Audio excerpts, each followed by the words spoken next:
بسم اللہ الرحمن الرحیم۔ پاکستان کی عزت اور پاکستانی اداروں کی عزت یہ ہمارے اوپر لازم ہے۔ کیوں؟ جہاں آپ رہتے ہیں، جس پلیٹ میں آپ کھاتے ہیں تو اس پلیٹ کی عزت کیجیے۔ اگر آپ یہاں محفوظ ہیں اور آپ عراق، لیبیا سے مضبوط ہیں اور عرب سے مضبوط ہیں، اور جس پر کوئی تکلیف آتی ہے تو پاکستان کی چیخ مارتا ہے، انڈونیشیا ملیشیا کی نہیں، آپ کو سب کچھ پتہ ہے، تو اس پاکستان کی عزت کریں۔ اب ہم دیکھتے ہیں کہ لوگ مخالفت کرتے ہیں۔ اگر آپ کے گھر میں کوئی غلطی ہو، کوتاہی ہو، تو آپ چوک دکان میں بتاتے ہیں کہ میری امی نے یہ غلطی کی، میرے ابو نے یہ غلطی کی، تو آپس میں محبت اور پیار سے مسائل اگر آپ حل کریں تو ٹھیک ہے۔ لیکن پاکستان کی مخالفت میڈیا میں ڈالنا، فیس بک تو فاسقوں کا چوک ہے اور دشمنوں کا چوک ہے، تو آپ نے فیس بک پر پاکستان کی مخالفت نہیں کرنی، اس کے اداروں کی مخالفت نہیں کرنی۔ سب سے پاک ادارہ، بہت سارے ادارے ہیں پاکستان میں، پولیس ہے، موٹر وے ہے، انتظامیہ ہے، دفاعی ادارے ہیں، فوج ہے، اور سب سے پاک صاف ادارہ، اونچا ادارہ، عظمت والا ادارہ کون سا ہے؟ مولوی، امام، مسجد، مدرسہ ہے یا نہیں ہے؟ کیا مولوی امام میں غلطیاں نہیں ہیں؟ کیا مسجد مدرسے میں غلطیاں نہیں ہیں؟ یہاں سے خیر پھیلتا ہے، حافظ، عالم، مفتی، شیخ الحدیث، تبلیغ یہاں سے پھلتا پھولتا ہے، لیکن غلطیاں نہیں ہیں، ہم میں غلطیاں ہیں۔ تو جو دیگر ادارے ہیں پاکستان کے، وہ تو حافظ، عالم، مفتی، شیخ الحدیث، تبلیغ نہیں، عام لوگ ہیں نا، تو ان میں غلطیاں نہیں ہوں گی، یہ غلطیوں سے وہ پاک ہوں گے۔ داغ داغ مت کو سب داغ دار ہیں، بے داغ بس وہی جو پروردگار ہے، کیفی جو چلے گا اسے ٹھوکر ہی لگے گی، غلطی سے بری فطرت آدم تو نہیں ہے۔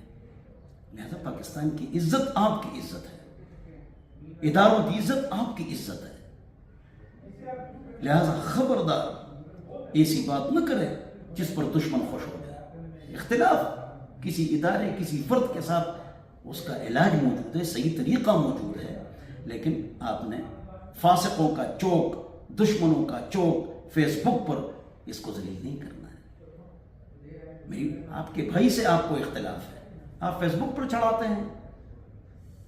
لہذا پاکستان محمد مصطفیٰ صلی اللہ علیہ وسلم کی دعا ہے۔ جب طائف کے لوگ حضور اکرم صلی اللہ علیہ وسلم کو پتھر مار رہے تھے اور حضور کو بددعا کا کہا گیا صلی اللہ علیہ وسلم، تو حضور نے کیا فرمایا؟ اگر آج ان کو ہدایت نہیں ہو رہی ہے تو ان کی اولاد کو اللہ ہدایت دے دے گا۔ یہ کہا تھا یا نہیں کہا تھا؟ سب مسلمانوں کو یاد ہے۔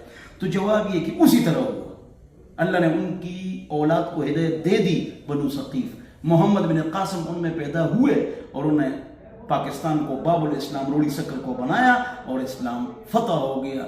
92 ہجری میں امام مالک پیدا ہو رہے ہیں اور محمد بن قاسم روڑی اور سکر کو باب الاسلام بنا رہے ہیں، اور وہی بچے، ان کے بچوں کے بچے حضور کی دعا کی برکت سے پاکستان میں دفن ہے۔ 500 سے زیادہ بنو ثقیف طائف کے لوگ، پاکستان حضور کی دعا ہے۔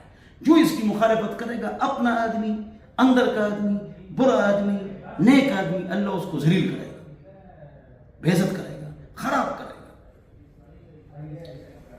حضور اکرم صلی اللہ علیہ وسلم نے فرمایا بعثت الی الہند والسندھ، مجھے ہند اور سندھ کی طرف بھیجا گیا ہے۔ ہند کا فاتح کون ہے؟ محمود غزنوی۔ سندھ کا فاتح کون ہے؟ محمد بن قاسم، عراقی فقہ کے مالک تھے۔ تو یہ حضور کی دعا ہے۔ یہ نوح علیہ السلام کی کشتی ہے پاکستان، حضرت نوح علیہ السلام کی کشتی۔ ہاں، پاکستان حضرت نوح علیہ السلام کی کشتی، ایٹمی قوت ہے۔ کسی کے پاس اتنی ایٹمی قوت نہیں ہے جس طرح پاکستان کے پاس ہے۔ سب کو تولا ہے، اوپر سے ایٹمی قوت کو تولا گیا ہے، جنہوں نے دھماکے کیے۔ پاکستان کی ایٹمی قوت کو کسی نے بھی نہیں تولا ہے۔ ہم نے سارا سیٹلائٹ جام کر دیا تھا۔